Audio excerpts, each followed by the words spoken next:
नमस्कार, मी अंकिता कारले. मराठी भाषा गौरव दिनानिमित्त CTMM साहित्य अभिवाचन उपक्रमाचा भाग म्हणून मी एक स्वलिखित कविता सादर करणार आहे. भाषा म्हटलं की शब्द आलेच, त्यामुळे शब्द या विषयाबद्दलची कविता मी आता वाचून दाखवते. मूळ लेखन आणि अभिवाचन अंकिता कारले. कवितेचं शीर्षक आहे शब्द. शब्दांमुळे बोलता येतं, स्वतःला इतरांशी जोडता येतं. शब्दांमुळे लिहिता येतं, एकूणच व्यक्त होता येतं. शब्दांमुळे मन भरतं, शब्दांमुळे मन रितं होतं. शब्दांमुळे एखादं काव्य सुचतं आणि शब्दांमुळे मन हलकं होतं.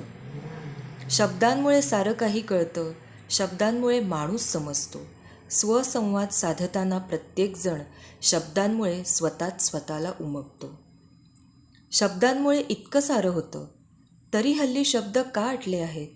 शब्दांमुळे एकमेकात विणलेले धागे असे का उसवले आहेत? हे धागे पुरते उसवले गेले तर नातं फाटून जाईल आणि नात्यामध्ये असलेलं प्रेम कायमचं पूर्णतः आटून जाईल.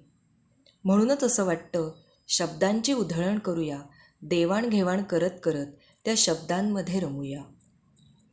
त्यामुळे मलाही असंच वाटतं की आपल्याकडे आपल्या भाषेत भरपूर शब्द आहेत. प्रत्येक शब्दाला कितीतरी समानार्थी शब्द आहेत. तर आपण हे शब्द वापरूया. हा जो काही खजिना आहे आपल्या भाषेमध्ये तो वापरूया, संवाद साधूया आणि अशा प्रकारे आपली भाषा टिकवूया.